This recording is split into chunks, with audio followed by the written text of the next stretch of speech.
اللہ کی طرف دل سے متوجہ ہو جائیں،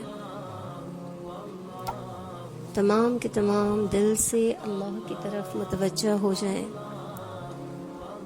اور اللہ کی محبت کے ساتھ اس کی طرف متوجہ ہوں۔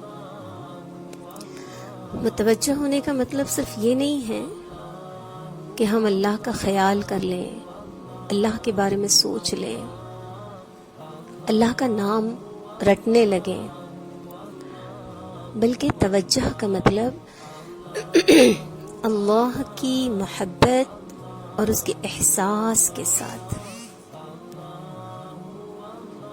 ان کے احسانات کا احساس لیتے ہوئے، ان کی محبت کے احساس کے ساتھ، ان کی عظمتوں کے احساس کے ساتھ،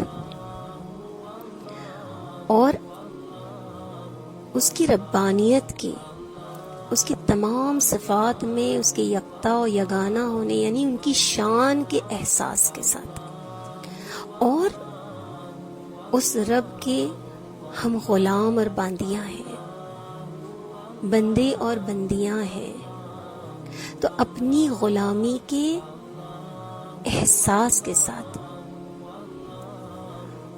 اور اس رشتہ الفت کے احساس کے ساتھ جو اللہ کے اور ہمارے درمیان میں ہے،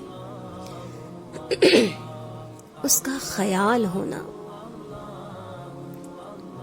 اس کا احساس ہونا، کس کا؟ رب کونین کا۔ ان تمام احساسات کے ساتھ اللہ کا خیال ہونا، اللہ کا استحضار ہونا، اس کی طرف دل کے رجوع کرنے کو کہتے ہیں۔ اس چیز کو کہتے ہیں کہ ہم نے اللہ کی طرف رجوع کیا، ہمارا دل اللہ کی طرف متوجہ ہوا۔ اور اس توجہ سے ہوگا کیا؟ اس لیے کہ جب کوئی بندہ دل میں اللہ کا احساس لیتا ہے اور پھر اسے یاد کرتا ہے تو اللہ بھی اس بندے کو یاد کرتے ہیں۔ اسی طرح جب بندہ اللہ کی طرف متوجہ ہوتا ہے تو اللہ بھی اس کی جانب توجہ فرماتے ہیں۔ جب بندہ اللہ کی طرف ایک قدم آتا ہے تو اللہ 2 قدم آگے بڑھتے ہیں۔ جب بندہ اللہ کی طرف چل کر آتا ہے اللہ دوڑ کر اس کی جانب آتے ہیں۔ تو یہ کیا ہے؟ ہمارا اللہ کی جانب متوجہ ہونا گویا کہ اللہ کی توجہ کو، اللہ کے اٹریکشن کو، اللہ کی توجہ کو اپنی طرف مرکوز کرنا ہے،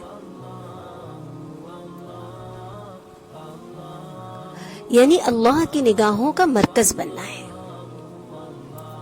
تو اگر آپ چاہتے ہیں کہ اللہ آپ کی طرف توجہ فرمائے تو آپ پر لازم ہے، مجھ پر لازم ہے کہ ہم اللہ کی طرف توجہ کریں۔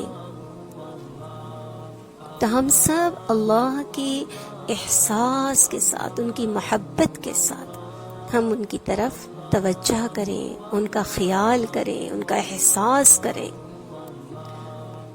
ان کی طرف رجوع کریں۔